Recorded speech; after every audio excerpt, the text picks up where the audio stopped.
Radio Orient présente Pluriel. Pluriel animé par Loïc Barrière.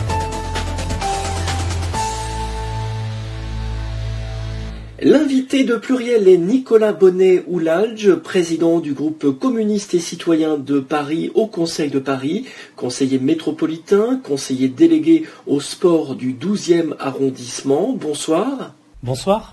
Alors Nicolas Bonnet-Oulalge, première question, le gouvernement envisage un confinement plus serré pour enrayer l'épidémie de Covid-19 avec la présence de plus en plus forte du variant britannique. Comment la ville de Paris se prépare-t-elle à cet éventuel troisième confinement?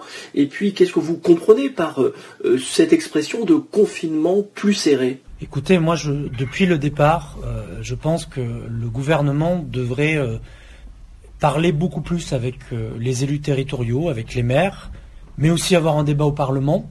C'est d'ailleurs ce que notre secrétaire national Fabien Roussel a porté, en disant à un moment donné, il faut aussi que toutes ces questions-là soient débattues démocratiquement, et notamment avec les élus qui sont ensuite concernés sur le terrain, les élus locaux. Et vous me demandez comment on se prépare à Paris. Malheureusement, on se prépare toujours après avoir eu l'annonce des mesures que le gouvernement veut mettre en place. Donc on est toujours un peu mis devant le fait accompli, et c'est toujours très compliqué, notamment pour nos services. Vous savez, moi je suis élu dans le 12e au sport, et avec les agents de la direction de la jeunesse et des sports de Paris, on attend à chaque fois attentivement les directives, les mesures d'hygiène sanitaire, etc. Mais on a les choses au dernier moment. Et ce qui fait qu'on a une pression, évidemment, des habitants, des sportifs qui nous demandent mais comment on fait, et on est en incapacité de répondre. Donc moi je pense qu'il faut un peu changer la gouvernance de cette manière de travailler autour de cette problématique de la pandémie. Voilà mon avis. Changer la gouvernance, c'est aussi permettre peut-être à la population de mieux accepter ces mesures restrictives. Vous, par exemple, à la mairie de Paris, est-ce que vous allez demander au gouvernement de laisser les parcs et jardins ouverts pour ne pas revivre ce qu'on a vécu durant le premier confinement? Oui, la ville de Paris est une ville très dense.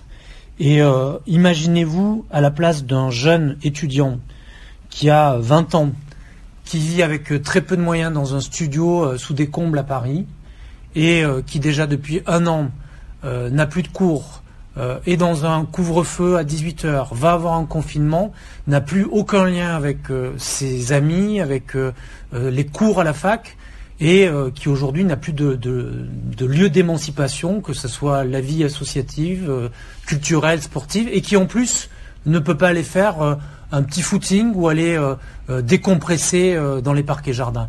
Donc moi, depuis le début de ce confinement, je pense qu'il faut mettre en place évidemment les gestes barrières, qu'il faut tout faire pour éviter que les gens se contaminent entre eux, mais par contre, on a besoin d'un bol d'air. Et ce bol d'air, c'est bien souvent dans les parcs et jardins, c'est le cas dans le 12e avec le bois de Vincennes par exemple, ou la coulée verte. Et moi, je pense que la question de l'humidité en termes de santé, beaucoup de médecins, et notamment on a eu une audition au Parlement, disent que c'est aussi lié à l'activité physique et sportive. Et donc, évidemment, il faut éviter la contamination, éviter les relations physiques entre les gens, mais par contre, il faut absolument qu'il y ait une activité physique, une activité sportive. Et c'est bon aussi parce qu'on sait très bien qu'il y a beaucoup de problèmes de cardiovascularité, et on voit aujourd'hui notamment les cardiologues alertent sur des problèmes cardio qui émergent du fait du manque d'activité.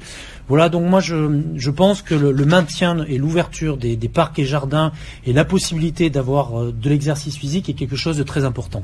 Nicolas Bonnet-Oulalge, qu'en est-il des vaccins à Paris? Quels sont les délais d'attente pour se faire vacciner quand on a plus de 75 ans? J'ai vu qu'à Lyon, les rendez-vous ont été décalés à cause du retard dans les livraisons. On est dans la même situation que le reste du pays, et c'est inacceptable, inadmissible.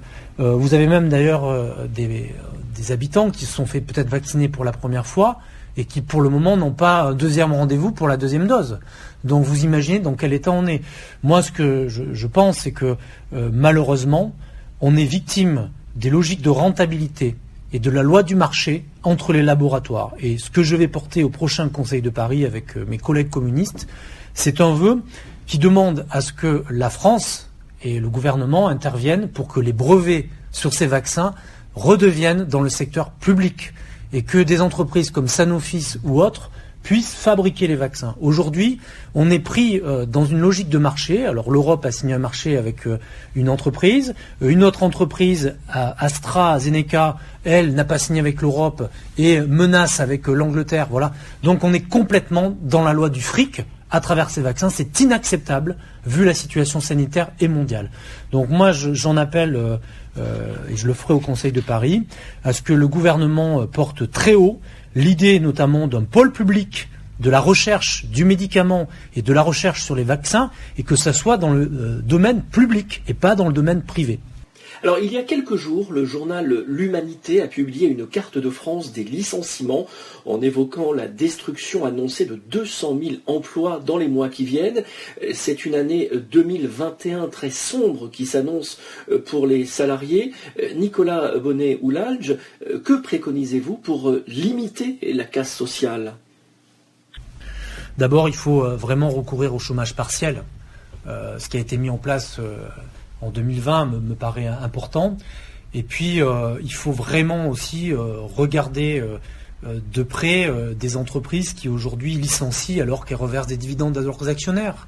Vous avez vu aussi, parallèlement à la montée de la pauvreté dans notre pays, de la précarité, du chômage, vous avez vu ce rapport que Oxfam a publié sur les plus riches qui aujourd'hui ont touché des dividendes en 2020, et notamment Bernard Arnault, Bettencourt. Quand même, il faut savoir que Bernard Arnault a augmenté en 2020 de 44 milliards d'euros, un bond de 41%. Donc comment c'est acceptable aujourd'hui qu'on voit des grandes entreprises qui cumulent des dividendes et à côté des licenciements de masse ? Ce n'est pas acceptable. Et ça nécessite, à mon avis, un grand débat sur la fiscalité. Un grand débat d'ailleurs que j'ai appelé au moment du budget du Conseil de Paris en demandant que la ville de Paris mette en place avec d'autres collectivités des assises de la fiscalité. Il y a des choses par exemple qu'il faudrait revoir. Moi je pense que toutes les niches fiscales qui ont été créées, qui sont inutiles d'ailleurs parce que ça n'a pas permis de relancer l'emploi, devraient être remis sur la table, revues. Je pense que la question de l'ISF devrait être redébattue. Et puis revoir un impôt progressif. Enfin, aujourd'hui, on voit d'un côté qu'il y a 9 millions de pauvres en France et on est passé à la barre des 10 millions de pauvres, de gens qui touchent moins de 1 000 euros par mois. Donc, on a aujourd'hui 10 millions de Français qui sont sous le seuil de pauvreté et on a à côté une personne comme Bernard Arnault qui a augmenté sa fortune en 2020 de 44 millions. Eh bien, il y a un problème d'égalité. Il y a un problème de fiscalité et de distribution des richesses dans notre pays. Quand on voit aussi les manques de moyens pour l'hôpital, les manques de moyens pour la recherche, notamment sur la vaccination, eh bien, il faut quand même faire le lien avec ces richesses qui sont aujourd'hui distribuées par des dividendes aux actionnaires des grandes entreprises. Nicolas Bonnet-Oulalge, les élections régionales auront lieu en juin prochain. En Ile-de-France, il y a plusieurs listes à gauche. Audrey Pulvar pour le PS et le PRG, Julien Bayou pour les écologistes et Clémentine Autain pour la France insoumise.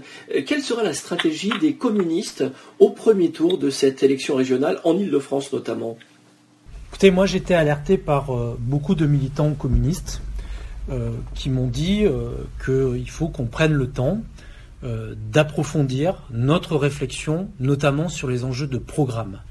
Et nous avons une conférence régionale qui propose aujourd'hui aux communistes un bulletin de vote avec un ralliement à Clémentine Autain, un ralliement à Audrey Pulvar ou une candidature communiste. Moi, je pense que ce bulletin ne convient pas, n'est pas satisfaisant. Et nous sommes dans une période qu'on vient d'évoquer, à la fois un couvre-feu à 18h, à la fois un risque de confinement, et ce qui ne permet pas aujourd'hui aux communistes de débattre sereinement avec les moyens matériels, parce qu'on ne peut pas se voir en physique, il faut faire ça par visio. Ça pose aussi une question sur le vote en physique. Normalement, on vote à bulletin en urne, dans nos sections, dans nos locaux. Donc tout ça m'a amené à interpeller la direction régionale du parti et la direction nationale pour demander un report de la consultation des communistes. Après, moi je pense que nous avons des enjeux très importants dans cette période, marqués notamment par les questions de santé et notamment comment la région pourrait avoir une stratégie importante pour développer une offre de santé publique. Moi je porte notamment avec beaucoup d'élus l'idée de centres de santé publique, des centres par exemple municipaux de santé. Eh bien, en complément de ce que fait l'hôpital, et notamment pour désengorger les urgences, eh bien peut-être que ça pourrait être une action portée fortement par la région Île-de-France. La région Île-de-France a 2 compétences très importantes dans cette période de crise. D'abord, la question des transports. Et nous avons été alertés, notamment par les représentants du personnel, sur le risque de privatisation et de mise en concurrence de certaines lignes de bus à horizon 2025. Et donc, nous, avec les élus communistes qui siègent à Île-de-France Mobilité, nous nous sommes mobilisés pour éviter cette privatisation des bus de la région Île-de-France et peut-être demain après des métros. Et ça, c'est une question clé qui nécessite qu'on approfondisse notre programme. J'ai aussi porté avec les élus communistes à Paris l'idée de la gratuité des transports pour les moins de 18 ans. Cette proposition elle date de plus de 2 ans. Et je me félicite et je vois que Audrey Pulvar en fait l'une de ses premières propositions phares. Enfin, vous l'avez évoqué, la question de l'emploi. Et la région a une compétence fondamentale, c'est le développement économique et la formation. Eh bien, avec les communistes, nous, on porte l'idée d'une sécurité de l'emploi et de la formation. Et cette idée-là, c'est de permettre justement que quand il y a des périodes très difficiles, comme on l'a vu aujourd'hui, qu'au même titre que la sécurité sociale, l'on puisse avoir une sécurité, quand on perd son emploi, de formation. Or, le pilote sur la formation aujourd'hui, c'est la région Île-de-France. Je vous dis tout ça pourquoi ? Parce que moi, je veux bien qu'on rassemble la gauche. Mais sur quel contenu ? Sur quel programme ? Et ce que les communistes ont besoin aujourd'hui, c'est d'échanger d'abord sur notre vision de la région et des programmes concrets. Et ensuite, bien sûr, créer une dynamique auprès des électeurs. Et cette dynamique, aujourd'hui, elle est pas là. Moi, ce que je ressens aujourd'hui, c'est beaucoup d'abstention, c'est beaucoup de défiance vis-à-vis du politique. Et donc, si on veut recréer une dynamique à gauche et qui permette de rassembler, eh bien d'abord, il faut parler des contenus du programme. Et c'est pour ça que je pense que les communistes n'ont pas aujourd'hui assez d'éléments en leur possession, ils n'ont pas assez d'éléments pour juger s'il faut aller avec telle ou telle alliance. Je note au passage le fait que Clémentine Autain souhaite être tête de liste. Or, Clémentine Autain était dans notre groupe à la région jusqu'en 2017 et elle a démissionné de notre groupe pour être députée parlementaire. Et j'entends le maire de Sevran, le maire de Tremblay, François Assensi, qui aujourd'hui nous disent qu'ils n'ont pas été consultés par Clémentine Autain et qu'elle a fait cette déclaration dans la presse de tête de liste sans en avoir discuté avec les premiers concernés, c'est-à-dire à la fois les élus, les militants et les habitants de sa circonscription. Donc tout cela m'étonne et je pense qu'il ne faut pas se précipiter et qu'il faut, à mon avis, prendre le temps du débat. Et c'est la richesse du Parti communiste, c'est d'abord la culture du débat avec ses adhérents. Nicolas Bonnet-Oulinge, l'Assemblée nationale va se prononcer sur la loi confortant les principes de la République. Est-ce que ce texte va permettre de réaffirmer ces principes ? Est-ce que la laïcité a besoin d'être défendue davantage aujourd'hui ? Oui, je pense que la laïcité doit être défendue, mais ce qu'il faut pour défendre la laïcité, c'est d'abord défendre le service public, et notamment des moyens pour des services publics essentiels comme l'école. Et on l'a vu dans le débat autour de l'assassinat de Samuel Paty, beaucoup d'enseignants sont montés au créneau en disant donnez-nous les moyens de faire face à ces débats qui traversent aujourd'hui l'éducation nationale. Après, je ne crois pas que cette loi soit une loi qui va renforcer les services publics et la laïcité. Au contraire, je suis très inquiet parce que les débats, et j'ai entendu notamment l'épouse de Robert Ménard qui a fait une proposition très provocatrice, montre que la volonté de certains, c'est d'abord de stigmatiser la religion, et notamment les musulmans, et en étant sur un raccourci islam musulman égale intégrisme, ce qui n'est pas le cas, et encore moins notamment en Île-de-France. Je suis très inquiet aussi, puisque le débat maintenant se reporte sur les associations. Certains voudraient imposer des cadres très précis aux associations sportives, aux associations culturelles, sauf que moi, quand je rencontre les acteurs des associations, qu'est-ce qu'ils me disent ? Ils me disent que la radicalisation se joue plus en dehors des associations et notamment dans les pratiques libres et inorganisées. Et ce qu'on a besoin, c'est au contraire de renforcer la vie associative. Aujourd'hui, le constat que je fais dans le 12e arrondissement, dans ma délégation, c'est que plus de 25%, il y a eu plus de 25% de baisse de nombre de licenciés dans nos clubs. Ça veut dire qu'aujourd'hui, on perd énormément de licenciés, et ce qu'on a besoin, c'est plutôt de renforcer la vie associative, qui est justement l'un des vecteurs des valeurs de République et de laïcité. Voilà, donc je suis très inquiet de cette loi qui d'abord porte de la stigmatisation, qui porte le risque d'exclusion, et puis qui alimente finalement les propos haineux envers les musulmans. Voilà, donc je suis assez inquiet, et je pense que la voie que l'on devrait prendre pour renforcer la laïcité, c'est d'abord le renforcement du service public et le renforcement de la vie associative. Nicolas Bonnet-Ouladj, un Beauvau de la sécurité, a été engagé pour tenter de renouer le lien entre les Français et leur police. Vous avez vu des associations qui ont lancé une action pour dénoncer les contrôles au faciès. Qu'attendez-vous de ces discussions autour de la police ? Déjà, le récépissé du contrôle d'identité est à mon avis une mesure phare que j'ai portée dans le 12e arrondissement. Vous avez évidemment lu dans la presse ces témoignages des jeunes de la dalle Rosanov, que je connais bien, que j'ai soutenu, et je pense qu'il faut aller au bout de ça. Vous avez raison, le premier sujet auquel il faut qu'on s'attelle, c'est la relation police-usagers-habitants. Et pour ça, moi je pense qu'il faut renforcer les effectifs de police de proximité sur le terrain et redonner des missions que la police n'a plus. Certains souhaitent recentrer les missions de la police sur la lutte contre ce qu'on a évoqué, notamment l'intégrisme, la radicalité, le terrorisme, tous ces aspects-là. Moi, je crois qu'au contraire, ce qu'on a besoin, c'est une présence sur le terrain des effectifs de police, en relation directe avec les jeunes, avec les usagers, dans le dialogue. Par exemple, j'ai été dans le passé, dans le 12e, adjoint à la sécurité et à la tranquillité publique. Eh bien, sachez qu'il y avait dans le commissariat du 12e un agent de prévention et qui intervenait dans les lycées et dans les collèges, et notamment pour désamorcer les risques de bagarres entre bandes, comme on vient de connaître avec l'agression de Youri dans le 15e.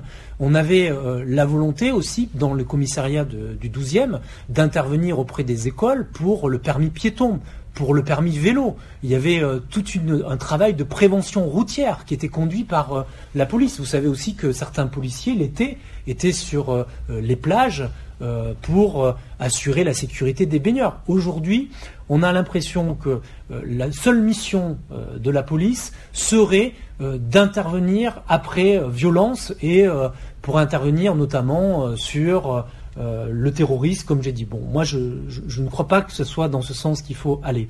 Et le récépissé du contrôle d'identité, à mon avis, est une arme aussi pour les policiers, pour montrer leur travail sur le terrain et permettrait de pacifier. Il y a des expériences qui ont été très intéressantes, notamment en Angleterre, en Allemagne et en Amérique latine. Et les associations ont rencontré les porteurs de ces expériences et je pense que c'est quelque chose qui est très important. Je note au passage que c'était d'ailleurs un engagement du président Hollande quand il était candidat et que cet engagement n'a pas été tenu à l'époque.